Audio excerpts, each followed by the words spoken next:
Hi guys, we're going to talk about the multiplication rule today, and then the next time we meet, we'll talk about tree diagrams.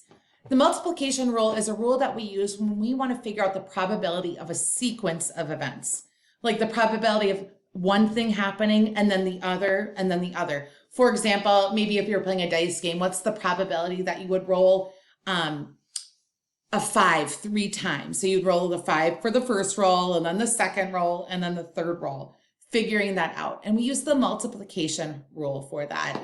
Or let's say you were a baseball player. What's the probability that you get a hit each time you go up to bat and you're at bat 5 times, okay? Or something like that, a sequence of events. We're trying to figure out the probability of that sequence happening. And it's really pretty easy. You just take whatever that sequence that you're looking for. So if it's 2 things in a row or 3 things in a row or whatever, you just multiply them together. Now, you'll notice here, though, I have 2 different things here. I have the probability of A times the probability of B times the probability of C. This is for independent events, okay?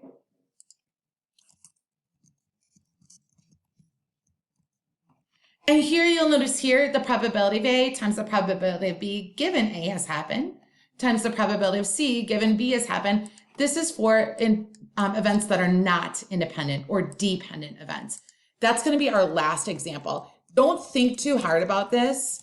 It really comes pretty naturally, and you'll see in the problem how that comes naturally. Really, all you need to know is, hey, multiply the events together of those happening, put some extra thought in it, and I'll coach you through it through these next 3 examples that we're going to do together, okay? All right, let's get going. First example, let's talk about in baseball, a perfect game is when a pitcher doesn't allow any hitters to reach base in all 9 innings. Historically, pitchers throw a perfect inning, an inning where no hitters reach base, about 40% of the time. Okay, so to throw a perfect game, FYI, my 9-year-old, almost 10-year-old son came in and told me that the perfect game is wrong. So if I'm wrong, baseball players, I apologize, but we can keep going with the problem. So historically, pitchers throw a perfect inning, okay, a perfect inning where no hitters reach base about 40% of the time. So to throw a perfect game, a pitcher needs to have 9 perfect innings in a row. What is the probability that a pitcher throws 9 perfect innings in a row, assuming the pitcher's performance in an inning is independent of his performance in other innings? Guys, this is a sequence of events. We want the first inning to be perfect, the second inning to be perfect, all the way to the 9th inning to be perfect. I'm going to use the multiplication rule, okay? I'm going to multiply that probability of having a perfect inning. So that is 0.4. Give me a second. 0.40 times,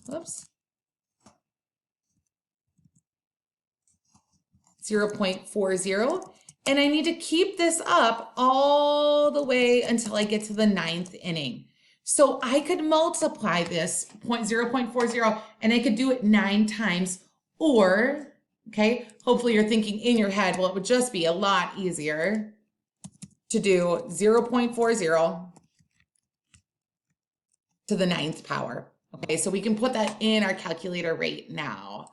0.40 to the 9th power. Oops, and that is a very small probability, 0.00003. Okay, 0.0003.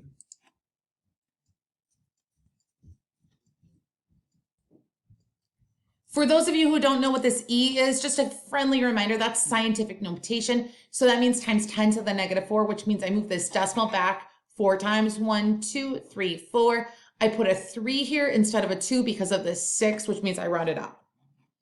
All right, first example done. Again, we're just multiplying those events together. Let's do another one together here. The first trimester screen is a non-invasive test given during the first trimester of pregnancy to determine if there are specific chromosomal abnormalities in the fetus. According to a study published in the New England Journal of Medicine in November, approximately 5% of normal pregnancies will have a positive result. Okay, this is important. 5% of normal pregnancies will receive a positive result, meaning they have tested positive for having chromosomal abnormalities, even though it is a normal pregnancy. So what that is called, you guys, that's called a false positive.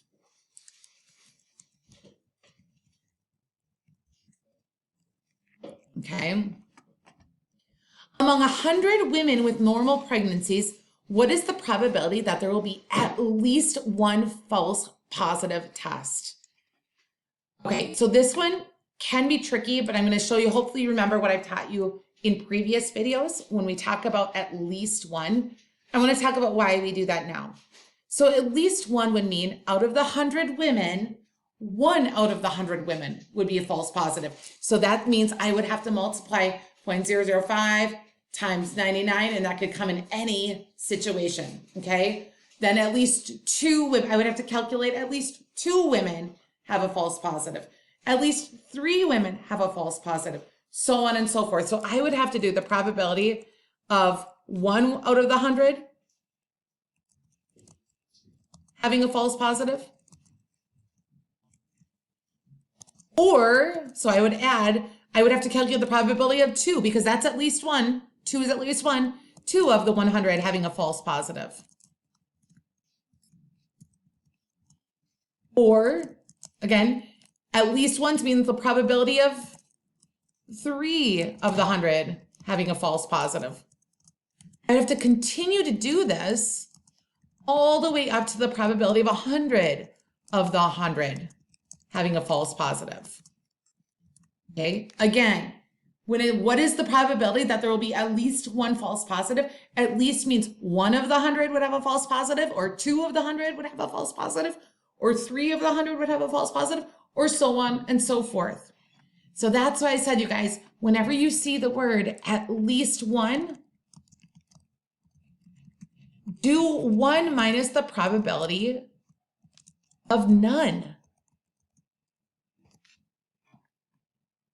Okay, guys, so we want to do 1 minus the probability of none. So we have 100 women, right?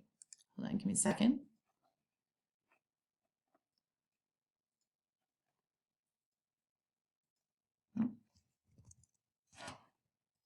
Sorry. We have 100 women. We know that there's a 5% chance of having a false positive, which means there's a 95% chance of not having a false positive. Okay? We want to do 1 minus the probability of no one having a false positive. That means they all have to not have a false positive. Okay, what does that mean? How am I going to do that? Well, I'm going to do 1 minus the probability of no one having a false positive means I have 100 women, and each woman would not have to have a false positive. So the first woman, the chance of them not having a false positive would be 0.95 times the second woman can't have a false positive, so 0.95 times the third woman can't have a false positive. And I do this until I get to the 100th woman. Oops. Well, I don't want to actually do that 100 times, so I'm going to just do 1 minus 0.95 to the 100th power. Okay, right? Again, none of these 100 women can have a false positive. The chances of not having a false positive is 95%. So the first one times the second one times the third one, so on and so forth. I'm going to put this in my calculator. 1 minus 0.95 to the 100th power. And that gives me 0.99408. 0.99408.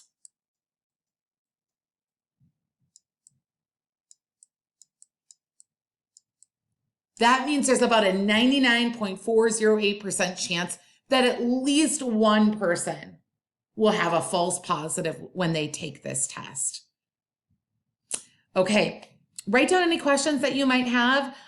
Let's move on to the next one. This last one we're going to go through is going to be about dependent events. Okay, so let's get going on this one. We're back to the allergies and gender. In this example, we used a two-way table that classified 40 students according to their gender and whether they had allergies. Here is the table again. I'm going to skip part 8 here. I'm going to say find the probability that both students suffer from allergies if we choose 2 students at random. So you can imagine we have a grand total of 40 people's names in a hat. I'm going to pull out one name and then I'm going to pull out another, a sequence of events. So the probability that the first person has allergies, right? Well, how many people have allergies? There's 18 out of 40 times the probability that the second person have allergies. Well, here's where we get to dependent events, you guys. Dependent events. What does that mean? I'm going to say the probability that the first one has allergies is 18 out of 40. That's correct. But then what happens is I pulled that person's name out, okay? That person's now gone. So how many are in the hat now, guys? Now there's only 39 people in the hats, okay? Sorry, trying to make this look nice. And what we have to do is we assume that when we want to find out that the second person has allergies, so we assume that the person that was pulled out of the hat, they had allergies too. So we know now that we only had 39 in the hat, and we have to assume that that one we took out was one who had allergies as well, meaning we only have 17 people left with allergies. We're going to go ahead and we're going to type that in our calculator. 18 over 40 times 17 out of 39. And that gives us 0.1962.